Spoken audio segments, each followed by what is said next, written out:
的讲座我是主持人 James 张老师。今天我们非常荣幸因为可以邀请到了在网络上非常红火很多人熟悉的 Professor 江学勤老师然后他是很著名的教育家啦、作家啦，然后也是很出名的地缘政治的分析学者。他自己有一个频道在 YouTube 叫做 Predictive History 这样他是那个主持现在就吸引了全世界不同的人这样所以非常红火的有兴趣的朋友一定要留意他的频道这样Professor 江他毕业在耶鲁大学，然后在过去20年他也一直有推动中国的那个教育改革。他出版过2本专门跟教育有关的书一个是叫做创新中国教育，另外一个是叫看不见的力量，有关成功、学习跟创造力的真相。这样江老师他对国际那一个大事他也有很深入的研究了这样这个可能大家都知道了如果对一些不了解的朋友也可以讲解一下。他曾经提出过3大的预言，一个是那时候特朗普选举那时候他一早已经提出特朗普可以再次当选做总统。另外他也讲过很早以前他讲美国一定会攻击伊朗的。这2个已经变成很成功的证明他的预言是很成功。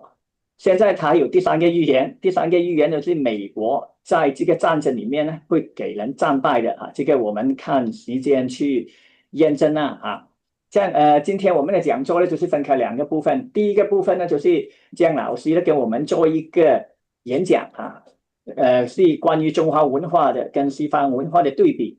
另外下面那个部分就是我们的问题环节这样因为就是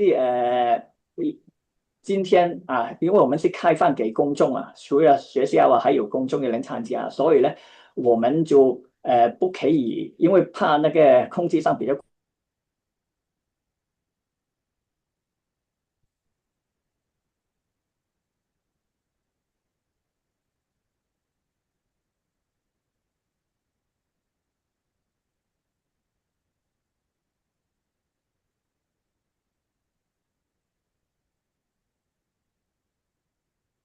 James, your mic is off. Okay. Oh, thanks for reminding me. 好，这样我们现在开始这样今天欢迎大家参加今天香港恒生大学冼为坚基金赞助的讲座。我是主持人 James 张老师。今天我们非常荣幸可以邀请到网络上非常红火很多人熟悉的 Professor 江学勤老师。他是很著名的教育家作家、地缘政治的分析学者他自己也有个频道在 YouTube 叫做 Predictive History。 这样他那个频道吸引了全世界不同国家的人都去看的。所以我也建议，如果你想了解世界更多的话也一定要留意他的 YouTube 那个频道 Predictive History。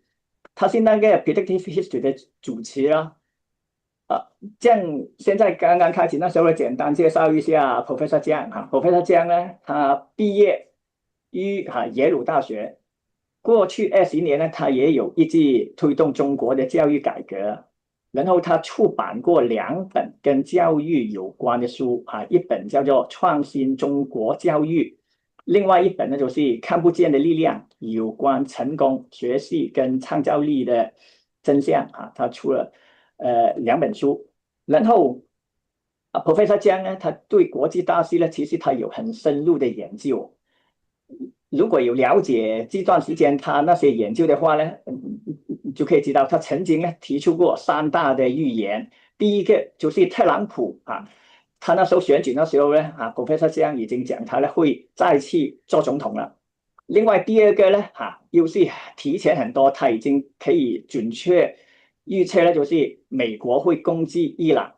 这2个目前已经证明是很正确的了。它还有了第三个预言，第三个预言呢是美国在这个战争里头它会战败的，像这个我们还要时间去验证啊。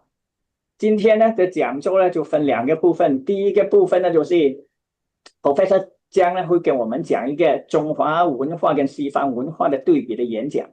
第二部分呢就是我们的提问环节，但是因为我们今天呢除了开放给学校以外呢，也有开放给外面那些公众，所以呢就是你们有问题的话呢，可以把你们的问题呢打在 chat box 里头啊。这样开会前我也收到一些老师啊跟一些学生啊他们的问题，这样我也会提问啊。如果有剩下的时间呢，也会回答一些那个参会的人的问题。介绍完了啊，这样讲一下啊 ，Professor 江今天跟我们讲的题目哈，他演讲的题目就是21世纪的孙子啊跟修昔底德啊，这样交给你了，可以了吗？ Okay. Thank you, James. Okay. Thanks. So yeah, so I'm very excited to be here for 2 reasons. The first is that it's been a long time since I've had a chance to present in an academic setting. I have been doing a lot of online interviews, but this is the first time in a long time that I've had a chance to talk to scholars. And so I'm really looking forward to a rigorous Q&A after my talk. The second thing is that this is actually the first time in a long time that I've had a chance to reflect on the differences between the Western and Chinese geopolitical outlooks. So thanks to James for the invitation. And so I have a lot to cover, so I'll just get started. And so what I want to discuss are the 3 major differences between the Chinese geopolitical strategic outlook and the Western one. And I will argue that underlying the Western geostrategic mindset is Thucydides, who wrote the Peloponnesian War, which is a war between Athens and Sparta that took place from about 431 BCE to 404 BCE. It was a traumatic war that destroyed the Greek mainland. Underlying the Chinese mindset are 2 books, I think. The first, of course, is Sun Tzu Bingfa, The Art of War by Sun Tzu, but also 三国演义, The Romance of the Three Kingdoms. Okay, so what I want to do now is just look at the differences. I assume that most of you have read both of these books, so I will actually skip over a lot of the content from these 2 books. I assume some of you have read The Peloponnesian War by Thucydides. If you have not, that's fine. I'll provide you the necessary context information, okay? So my main thesis today is that there are 3 major differences separating the Chinese and the Western mindset. The first difference is the difference between utility and character, meaning that Chinese tend to see things in a utilitarian perspective. In geopolitics, in IR, we would call this realpolitik or realism. But Thucydides believed that actually nation-states, societies, they have a soul, they have a psychology, they have an emotional state, they have a personality. And this is what drives their actions. So trying to perceive things from a purely utilitarian, purely logical, rational perspective doesn't really give you insight into how societies behave. It's much better to look at their outlook, their personality, okay? So that's the first difference. The second difference is that if you read 三国演义, The Romance of the Three Kingdoms, as well as Sun Tzu Bingfa, there are a lot of stratagems in there. But the assumption is that these stratagems work only if people share a similar cultural outlook, which is fine back in ancient China when they were fighting each other. But when you translate this into the international stage, this is problematic because these strategies don't really work if the cultural outlook is different. And so what Thucydides does is, rather than look at stratagems, which are not effective actually in warfare, he rather look at speeches, because speeches are a way of revealing the personality and the outlook of a nation, but they also provide guidance, a sort of coordinating mechanism for how people should behave. Okay, so that's the second major difference. And the third major difference, and I think this is the most problematic, for Chinese to appreciate is Chinese tend to think that a genius can change history. There's a great man theory of history that's embedded in the Chinese historical outlook. That's not true in Thucydides. He doesn't really care about people. Zhuge Liang, Sima Yi, these people don't really matter. What matters are these larger historical structural forces that drive nation states into certain behavior. All right. So the third is, I think, the hardest to understand. But again, I will try to provide some concrete examples. What I also do is apply these three differences to understanding the US-Iran war, why it started, where it's going. Okay. All right. So let me continue. All right. So the first difference is utility versus character. Again, I assume that most of you are Chinese or have a Chinese background. And so I won't go too much into the Chinese idea of utility. But there are two quotes that help us understand the Chinese mindset, right? So Mao Zedong famously said that political power grows out of the barrel of a gun, right? If you have military power, you have political power. And therefore, political power must control military power. Okay, that's a very utilitarian way of understanding politics and warfare, but it's actually incorrect. Okay, and I'll show you why later on. So second is Deng Xiaoping. It doesn't matter if it's a white cat or black cat, as long as it catches mice. Again, this is wrong. It actually does matter a lot if it's black or white. And again, I'll show you why that's the case later on. Okay, so for Thucydides, this is incorrect. So if you just look at a map of the Peloponnesian War, look at Athens and you look at Sparta, what you will see is that in the red is the Athenian alliance, and the blue is the Spartan alliance. And as you can see, they actually don't, their interests don't actually conflict with each other. The Spartans are a agricultural, landlocked nation state, and the Athenians are the seafaring, expansionist naval power. And so for the longest time, they were able to maintain peace. So from a utilitarian perspective, it really didn't make sense for them to go to war. But from Thucydides' perspective, they had to go to war because of their different personalities. So Sparta was conservative, was a conservative oligarchy, whereas Athens was a democracy. And because of their personalities, they would eventually have to come in conflict with each other eventually. Okay, so, and this shows us, and this gives us insight into why the United States went to war with Iran. Because from a geopolitical perspective, it didn't make sense for the United States to attack Iran.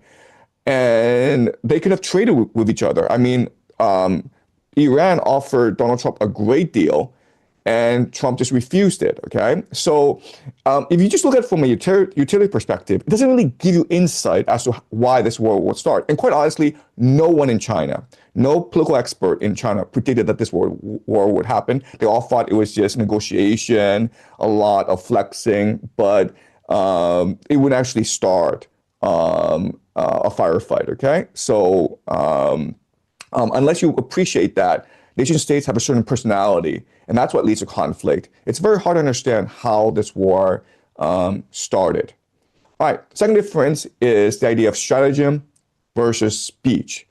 So if you just read Chinese history, there are lots of really famous stratagems, right? So you look at Sanguo Yanyi, Zhuge Liang has this great stratagem of, he's being outnumbered. So what he does is he just leaves the gate wide open. And then Sima Yi looks at this and he's like, this must be a trap. So he leaves. And this is a very, very famous stratagem from Chinese history. And there are lots of these stratagems, actually.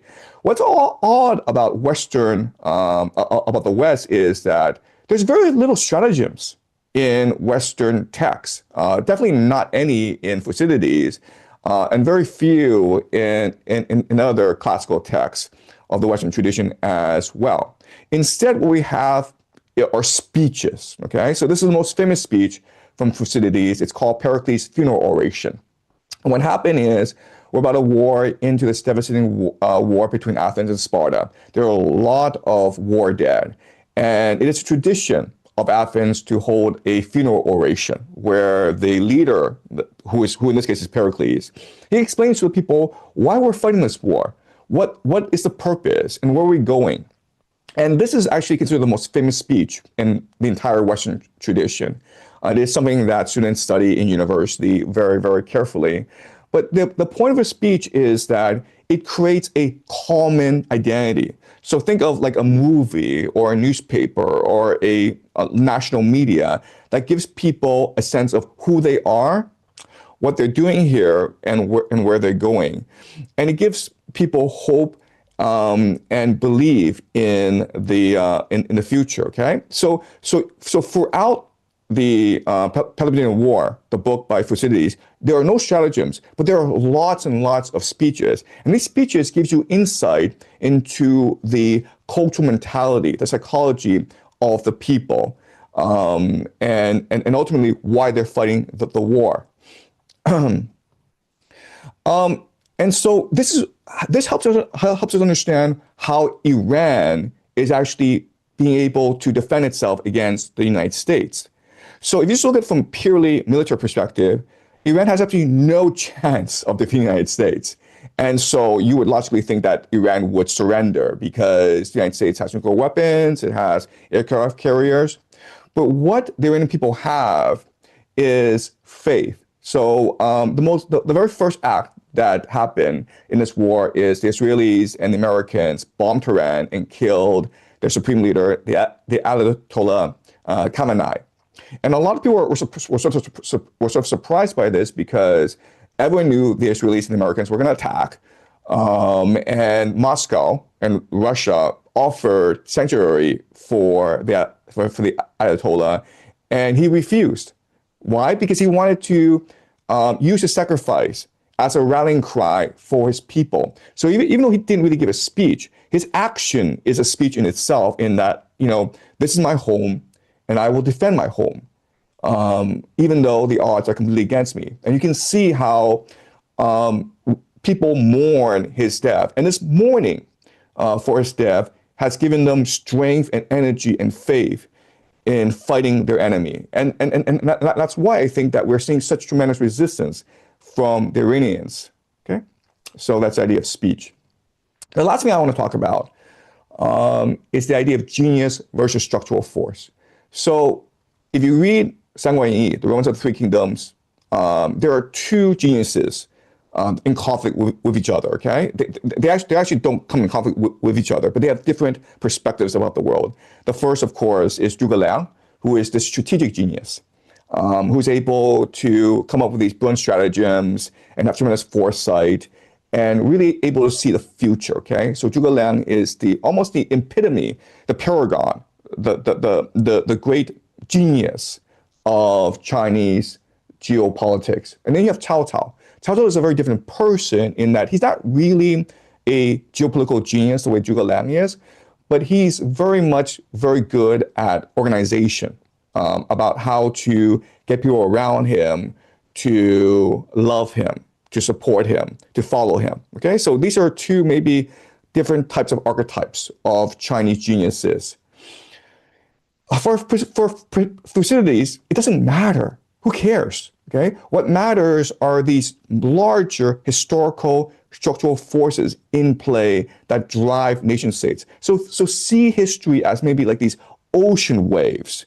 You're a great swimmer, but you're not going to beat an ocean wave. If the ocean wave is coming, you can't swim against the current.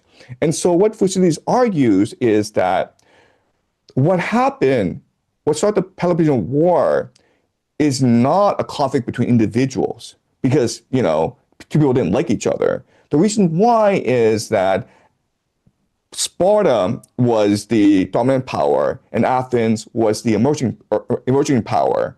And so eventually Sparta saw Athens as a threat and therefore they had to go to war against each other. And this is a historical inevitability, a reality that no one can really avoid. So we focus a lot on Donald Trump, and everyone's like, why did Donald Trump start this war? And for Thucydides, this is like the wrong question. Who cares about Donald Trump? Who cares who the president of the United States is? This is a much better explanation for how this war started. This is called the Heartland Thesis by Harold Mackinder, okay? And this is Anglo-American empire grand strategy, where they believe that the British and the Americans are ultimately a naval power. They don't have the manpower to fight a land war in Asia. And for them, the greatest threat is that a major land power would emerge in Europe or in Asia to unify the Eurasian heartland, what they call the world island, okay? So you might know something called a pivot area. This is what's crucial. Whoever controls this area is able to control all trade through Africa, Europe, Asia. And so the grand strategy of the Anglo-American empire is to make sure that no power ever rises to control the pivot area. And that's why we had World War I and World War II, because there's a real fear among the English and the Americans that Germany would actually unify the heartland. Okay. Now, why is this important? This is important because in 2022, Russia invaded Ukraine. And with that, now that the war is going well for Russia, there's a real threat that Russia unifies the heartland. And so what America needs to do is attack Iran, okay? You need to split the heartland in half. Because if Russia and Iran were to unify, then the entire Eurasian continent would unify, okay? And that's what Thucydides would say is the real cause of this war. Not actors, not geniuses, but historical forces, okay?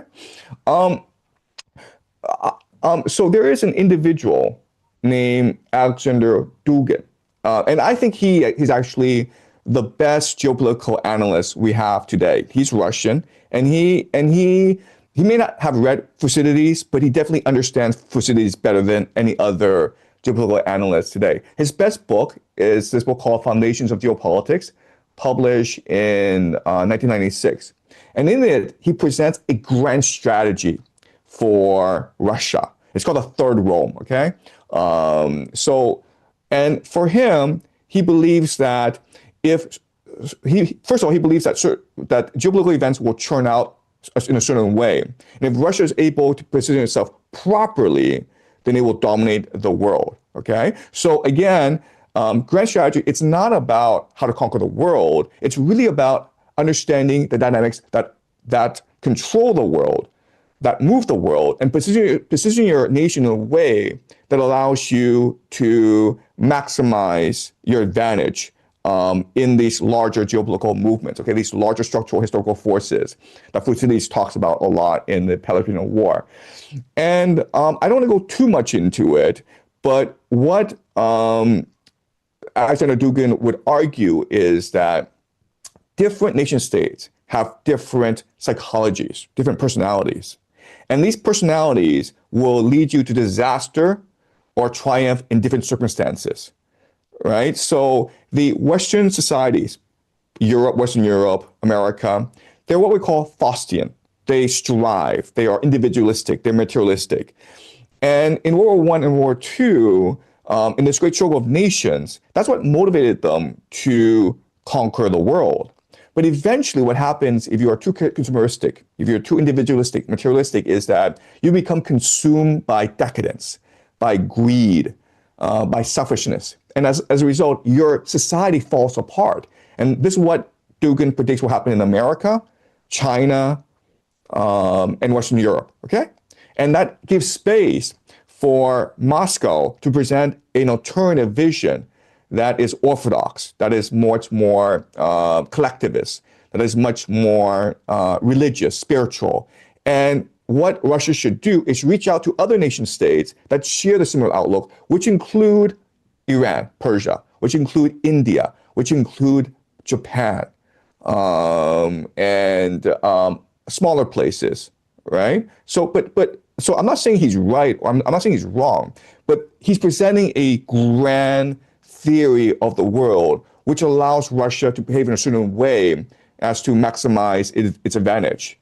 And Dugin is important because his thinking has had a major influence on Vladimir Putin. And a lot of people believe that it is actually Dugin's thinking that is driving Russia's war in Ukraine. Okay, so this is really important for us to understand because, China itself is heading into major headwinds. Okay, this war in Iran is terrible for China because China is so dependent on the global economy, especially stability and continuity in the global economy because it depends on so many resources from overseas and its main economy is based on exports, okay? So I see China, certain conflicts arising in China and in East Asia that Chinese policymakers must deal with. There's a short-term conflict and there's a long-term conflict, okay? So this is a map of the South China Sea. And this is a map of Chinese fishing in the South China Sea. A lot of people believe that Taiwan will be the flashpoint. I don't think so. I think that Chinese policymakers aren't interested in Taiwan. The problem, though, is the way that Chinese economy is headed and how Chinese policymakers don't really have the foresight to control economic events. So these Chinese fishermen, are acting independently. There's no state policy that says let's overfish the South China Sea, but there's a lot of them, and they are in fact overfishing in the South China Sea, which will eventually bring them in conflict with other nations in Southeast Asia. And it's really unclear what the stance of the Chinese government will be when, say, the Philippines, the Vietnamese, the Japanese start to arrest Chinese fishermen for fishing in international waters. Okay, but I think that's gonna be a major flashpoint that Chinese policymakers need to think much more strategically about in the short term. In the long term, there's a much bigger problem, which no one's discussing, which is the water issue. So this is a map of rivers in Southeast Asia. As you can see, there are not many rivers. And as you can see, all these rivers are flowing downstream from the Tibetan Plateau, which is what China controls. And historically, wars have been fought over resources, especially water. All right. So this is something that Chinese policymakers have never discussed. They might have discussed it. I don't know. Okay. But I don't think they discussed this. And it's important that they start looking at this issue.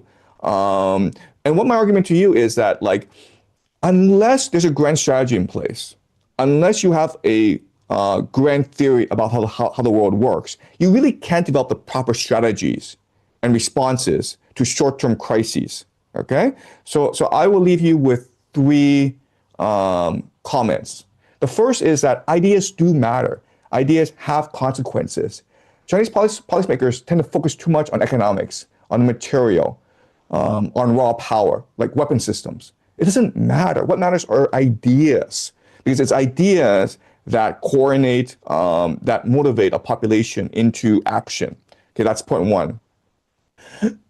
Point two is that people say that geography is destiny, okay? And that is true to a certain degree. But I would say that grand strategy is actually more important than geography. Grand strategy is a response to the limitations of geography. And the third comment, and the most, I think, the most controversial is that unless you have a grand strategy, unless you have a theory of the world, you'll be used by those who do. You'll just be a pawn in the game. You yourself will not be a player in the game. Okay, so I know this was a lot to take in, but I look forward to your questions.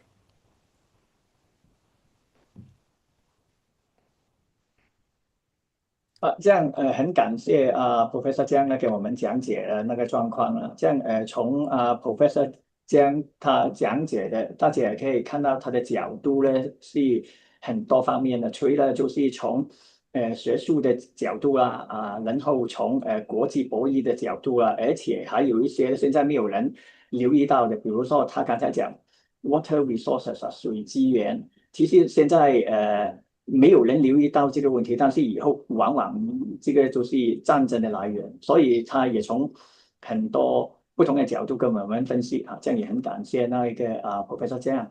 这样我现在就开始问问题了哦。这样就是有一些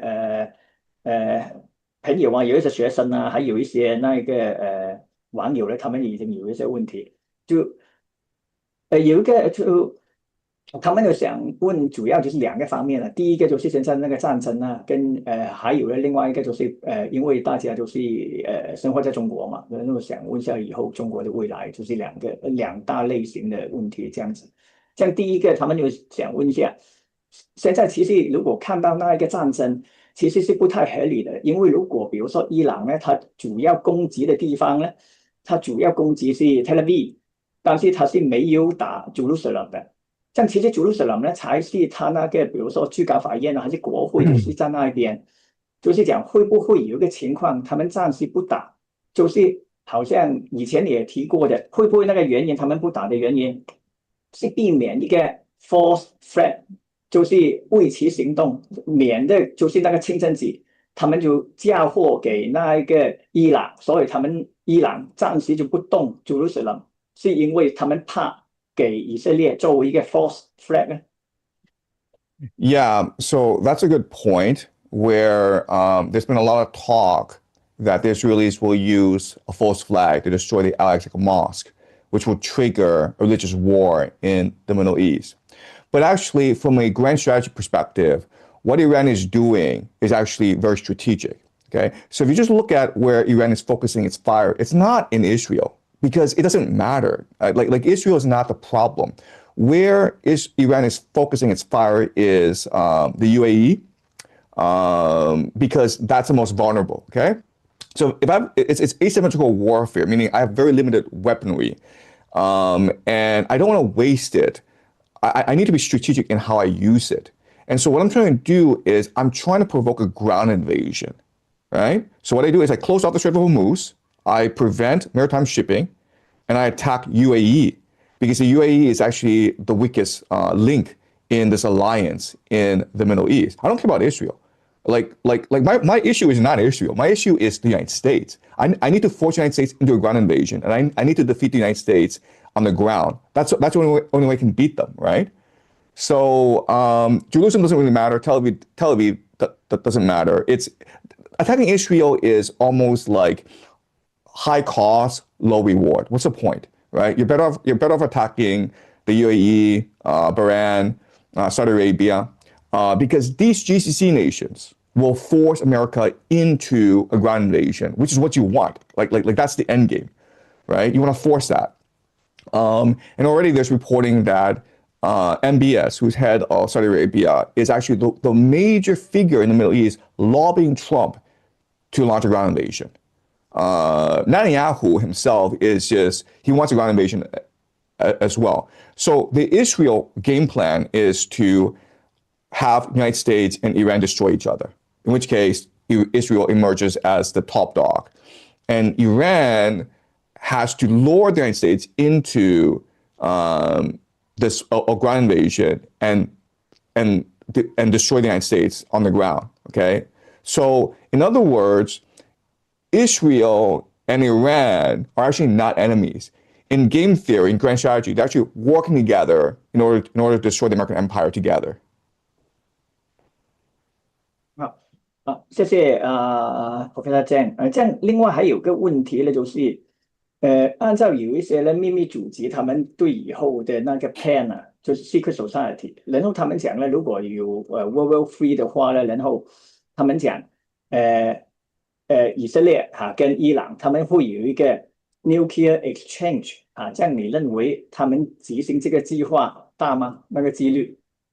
Okay, so I want to clarify something about secret societies. So there's perception that secret societies are the ones who control everything, and that's not true. What secret societies do is they're interested in maintaining power in a time of political change. And so secret societies have knowledge and information that most people don't. They have histories going back thousands of years. And so they know how things develop, and they know that this is the time of decline of empire. And so America will do stupid things as it declines. For example, start this war in the Middle East. So what they want to do is they want to accelerate events so that they maximize their benefit. They can't stop things from happening. What they can do is move things faster so that they are able to basically play the market properly, right? To gain advantage. So these civil societies know that what will happen is the United States will lose this war in Iran. The United States is forced back into America, and the civil war starts in America. Israel will emerge the dominant power in the Middle East. And eventually what will happen is that Israel will come in conflict with Iran, which may be like 10, 20 years down the road, right? Because Iran still has to rebuild. But not only that, but Russia will eventually come into this war as well. It's something that they call the War of Gog and Magog.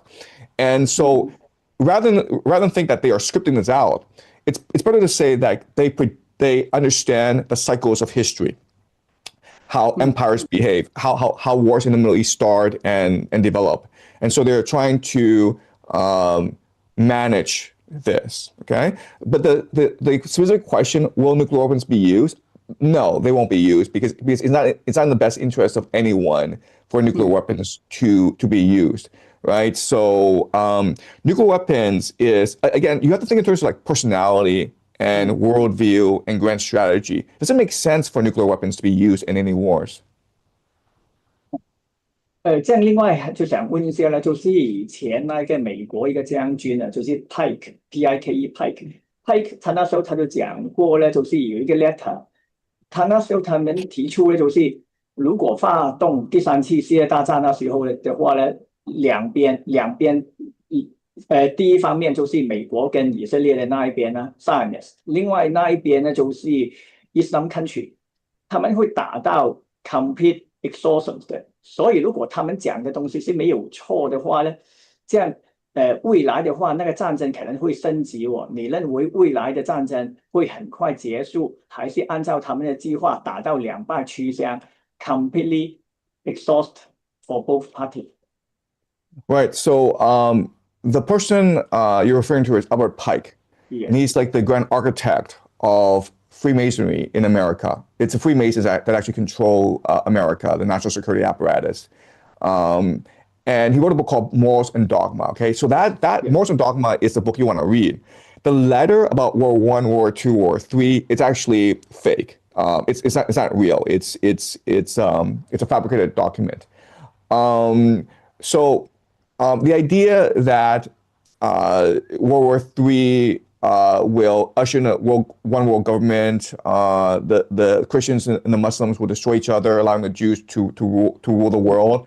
That is not a real document. But you know, Morals and Dogma, which is the book he wrote, that is a real book, and it's about 1,000 pages. And I've read it. Okay, and you read it, what you will see is that these people, these societies, for them, it's not about world conquest. It's really about bringing reason and order to the world, making the world a better place. Because for them, the main problem is that humans have too much agency. There's too much diversity. There's too much conflict, right? So what you do is you can create a system in which case everyone is happy and everyone is obedient, and that will create a perfect world. And the mechanism that they want to use to create this is artificial intelligence, okay? That's why we're seeing a rollout of AI everywhere. Even though from an economic perspective, it actually doesn't make any sense, right? But from a control perspective, it does make a lot of sense. So the real goal here is to create so much chaos, and then after the chaos, then you can actually create an AI surveillance state, a control grid, which by the way, China already has. 另外想问一下呢，就是那一个有人就问呢，就是那个在中东那个地方啊，基本上中东地方呢就是那个 crypto Jews 跟 Sabbath Frankens 他们控制的嘛，这样未来的话呢，这样他们那个走向，尤其是那个海湾国家，他们还不会按照美国的东西呢？因为如果他们是 crypto Jews 或者是 Sabbath Frankens， 他们就是会按照美国的嘛，这样所以如果未来有战争，是不是他们会选边站，全部站在美国那一边？ Yeah, so this is really important idea to understand, like the crypto Jews, right? So if you look at Saudi Arabia, it's run by crypto Jews, 17 Frankis. And Iran actually understands this, and that's why the grand strategy of Iran is actually to create eternal conflict within these nations, right? To overthrow the ruling elites who are loyal to the Anglo-American Empire, right? So the Saudi royal family was put in place by the British, and the Saudi Arabia, the British picked these crypto Jews, these 17 Frankists, because they knew that they had to be loyal to the British Empire because they didn't have popular support, right? So we're seeing the end of the British idea of the Middle East.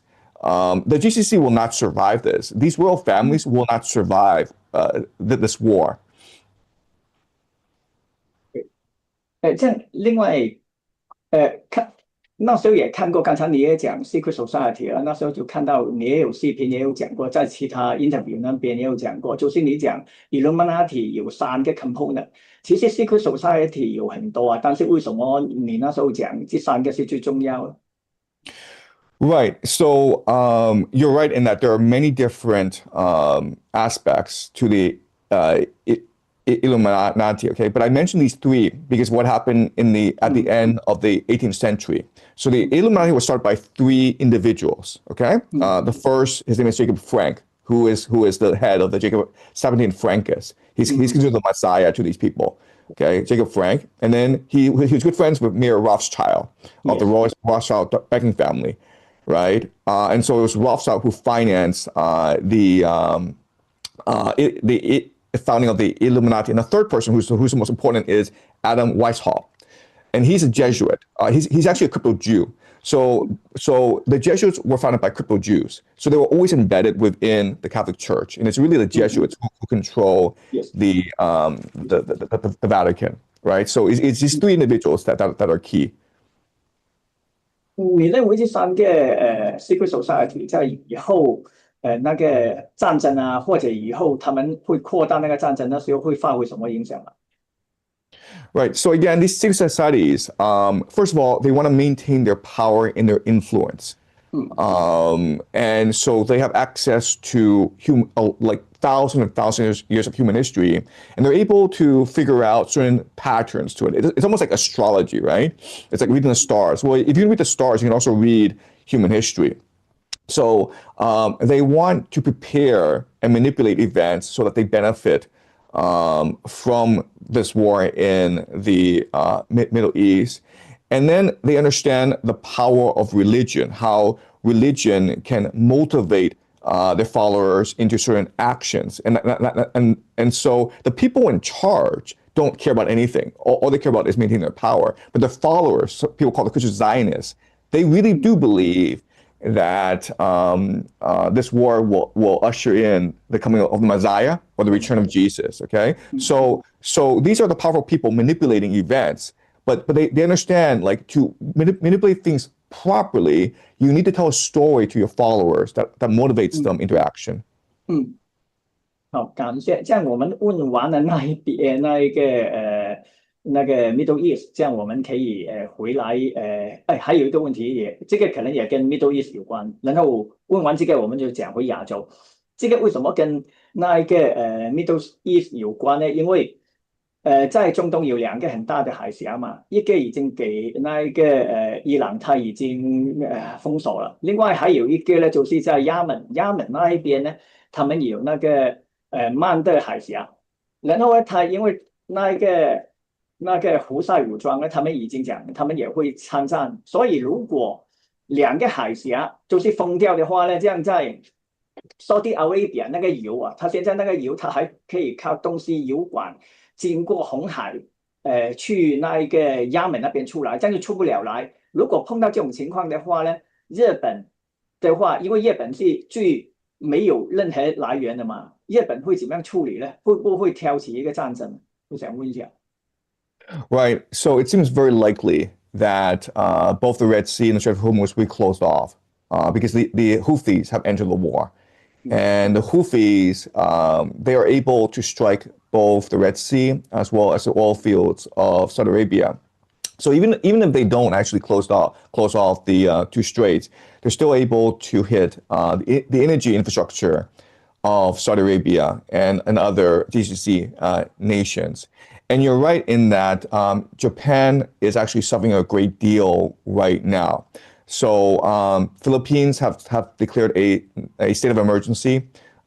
Vietnam, Thailand have gone to fuel rationing, and they are trying to reduce as much fuel dependence as possible. And Japan, which is the most industrial economy in East Asia, they will run out of oil.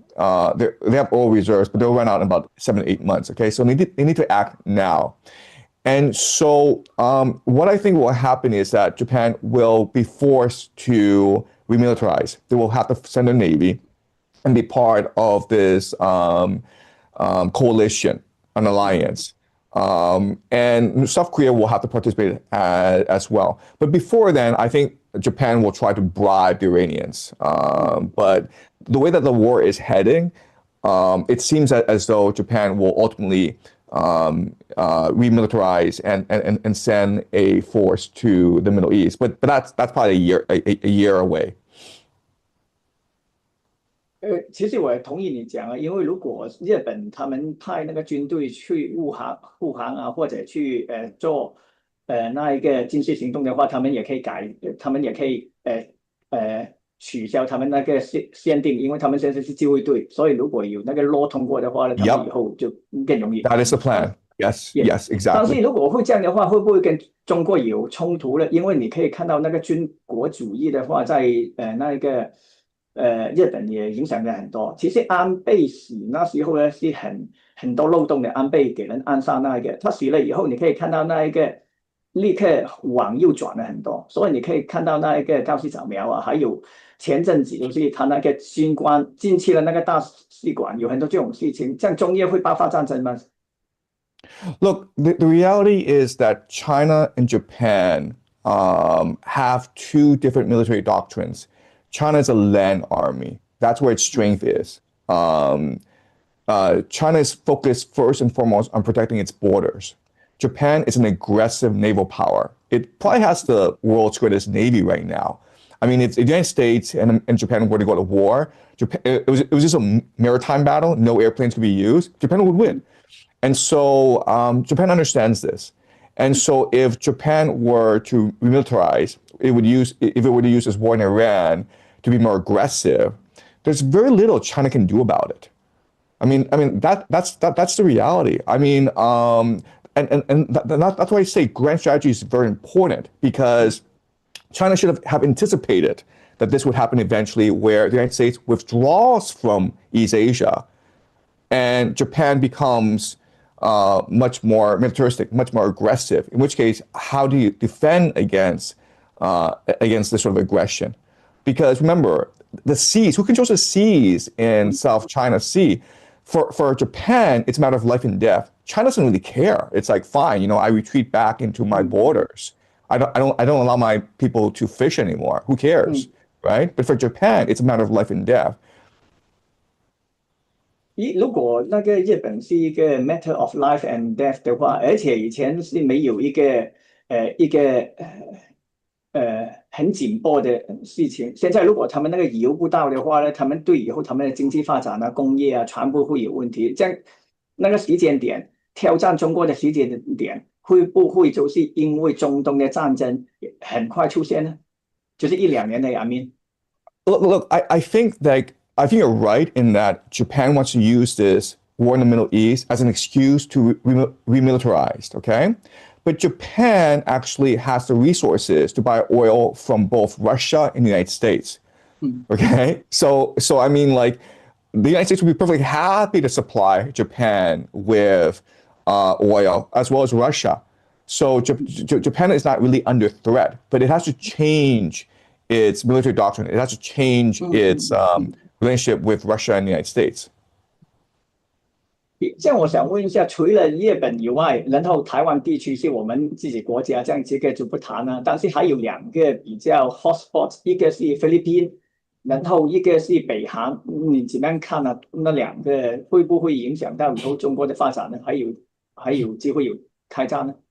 Right. So I'm North Korea. Okay, I'm just saying this from a grand strategy perspective. If I'm North Korea, now is the best opportunity to create as much problems for East Asia as possible. One, because everyone's distracted in the war in Iran. Two, because I have a mutual defense pact with Russia, right? So if I'm attacked, Russia comes to my aid. And three is that I don't even have to go to war. All I have to do is threaten South Korea or Japan, and they'll bribe me not to do anything, okay? Because like, again, South Korea and Japan, their priority is to get resources for their economy. They don't have time to deal with North Korea. So if I'm North Korea right now, I'm like, I'm going to start, causing a lot of problems. I'm going to start, doing missile tests. I'm going to start threatening Seoul. I'm going to dispatch my navy to come to conflict with Japan, right? Create as much aggression as possible, in which case Japan and South Korea are forced to pay you off, to bribe you, okay? Philippines, I'm not sure what the issue with the Philippines is. They'll come to conflict with China, but it will be part of a much more larger Southeast Asia alliance. Vietnam and Philippines and Malaysia, Indonesia, they all have grievances with China, right? So it'll be part of a Southeast Asia alliance against China.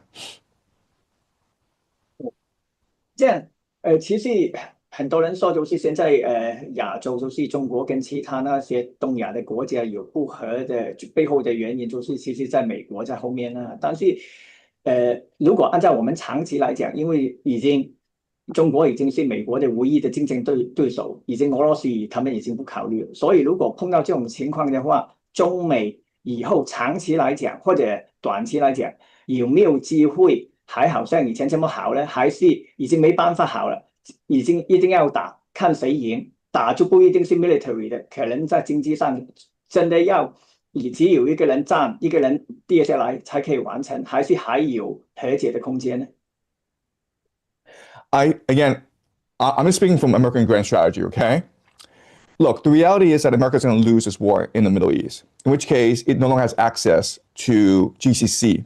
It's very important because GCC provides a lot of funding for their economy, right? So the GCC sells its oil and then recycles these petrodollars back into the American economy. So now I need to transition my economy from one that is focused on finance, on basically manipulation of the stock market, to one that is more based on selling resources to the rest of the world, right? So if I'm America and I see Japan and China fighting, if I see China and Southeast Asia fighting, I am laughing my head off because I can sell oil, I can sell resources, and I can sell weapons to both Japan and China. And I want to encourage this conflict as much as possible, okay? So we're seeing a shift from American grand strategy from one of, I want to maintain the Pax Americana. I want to maintain globalization because then I can make money off finance in the US dollar, right? Because when you trade, you do so in US dollar. So I can take a cut to one like, you know what? I'm going to retreat back into the Western Hemisphere. No one can attack me. So all I have to do is sell my resources, my oil, my rare earths, my agricultural products to everyone else, which is probably East Asia, Japan and China specifically. All right. So China and America will be good friends because there's really no conflict. Okay. The conflict is really between Japan and China. 所以还是可以 under control。这样，另外想请教一下，就是Professor 这样，你认为未来的那一个中国啊，在那一个整个的未来的发展跟世界领导的地位，会不会取代美国？如果不能够的话，是不是就是激突以后的世界格局，长期10年内？ Look, I always say this, but the best indicator of the future is the past. Was there ever a time in history when China was concerned about the world? When China actually explored and conquered different parts of the world? And the answer is it's not. And the reason why is it's because it's 中国, the Middle Kingdom. I don't care about the rest of the world, right? So there's no grand strategy. There's no geopolitical strategy of how to exert influence around the world. Belt and Road Initiative doesn't really have a strategy behind it. It's just like, let's just trade. But it's built on top of the American system, right? So you don't have Belt and Road if Pax Americana is still around. What happens when Pax Americana implodes. And then you have piracy. You have conflict everywhere. Well, Belt and Road doesn't work anymore, right? Either that or you send your military overseas, which China's not going to do, right? I mean, the reality is, and I keep on saying this, is that without a grand strategy, without a theory of the world, there's very little you can do. You can't really participate in the world. So historically, whenever there's been global conflict, what China has always done is turtle up, retreat back into its borders, and then close its borders. Like we can't trade with the world, fine, we'll just close up, and then protect our borders. And that's what I think China will most likely do in the future.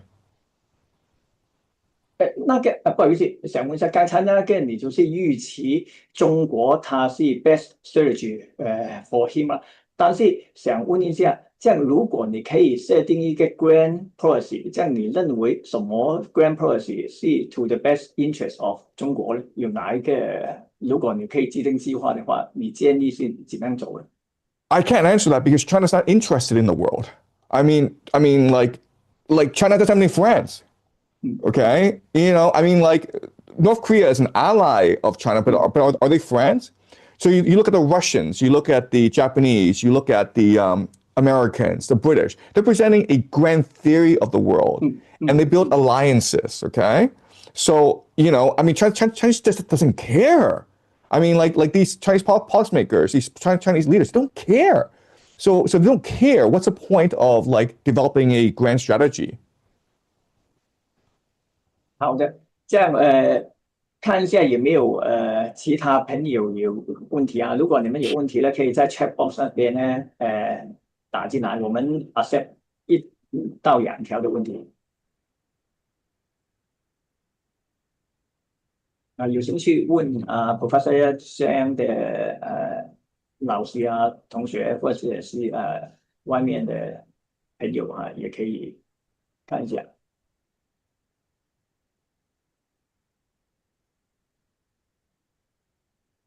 正在他们等问题，那时候也不要浪费时间，反正就是我们还有2分钟，我也想问一下 Professor 这样你认为未来就是2年内整个中东那个面貌，那个 Greater Israel 大以色列会不会出现呢？真的按照他们的计划，还是不一定能够成功呢？这样那时候如果成功的话，伊朗它会不会还在存在？另外那些海湾国家，刚才你讲过，海湾国家应该是没有了。这样是不是只是剩下 Great Israel 还有那一个伊朗呢？ So I think next 2 years things will reach an equilibrium. Okay, meaning that this war doesn't end, but America is sending ground troops, and the economies of the GCC have been destroyed, but this war just drags on, and there's no resolution to this war. And then what's going to happen is you're going to see massive discontent in the United States. You're going to see the uprising. A lot depends on what happens in 2028 when Donald Trump is supposed to leave office. He's not going to leave office. I mean, like you just look at his past behavior, like he wants a 3rd term. All right, so I think what's going to happen over the next 2 years is this conflict in the Middle East is going to start shifting back into North America. And also, like, people don't appreciate this, but just because America is losing this war in the Middle East doesn't mean it will not go invade Cuba. It won't invade Canada, Mexico. I mean, this is an American empire, and if it's losing in Iran, it's going to shift attention and start focusing on North America. And Peter Hegseth, the Secretary of War, has already said this, where we see North America as part of America's security perimeter, meaning like we control North America. If you don't obey us, we'll come attack you. Okay, so it's possible in the next 2 years, this war in the Middle East continues, but there's other conflicts elsewhere. What I see long-term happening is that America will recognize that it will lose this war in the Middle East. And what will happen is you will see a shifting of military resources to Israel, where American military equipment, American military resources, personnel is being shifted into Israel so that Israel becomes the Greater Israel Project, right? Because the moment that America is defeated, the moment America leaves the Middle East, then Israel absorbs all of CENTCOM, all of the American military apparatus in the Middle East, and then it achieves the Greater Israel Project. And by then, the GCC will have been destroyed, Iran will have been crippled, and there'll be absolutely no opposition to Israel. OK， 这样，因为我们 over 问一点点啊，问多一条问题啊，不好意思。这样因为有提问的朋友就比较多，这样我们提问一条吧。就是从其他资料那边也有看到呢，就是讲呢，他们其实美国他们自己有个计划呢，他是自己破坏自己的，从内部开始破坏自己，这样可能有 econ 跟 finance 的考虑了，因为它可以再出美元啊，还有其他东西。但是你认为美国大乱的几率高不高呢？如果这个战争好像你刚才去讲的去进展，然后美国会不会？刚才你讲有 uprising 啦 ，uprising 到哪个程度呢？是它会不会 divide into 不同的州呢？这样的 conflict。 Right. So you really want to understand this war. What you need to appreciate is that there's already a civil war going on in America. Okay, the people with the power are Wall Street, and they've created a financialized economy, and they've been in power since Clinton and Obama. Okay.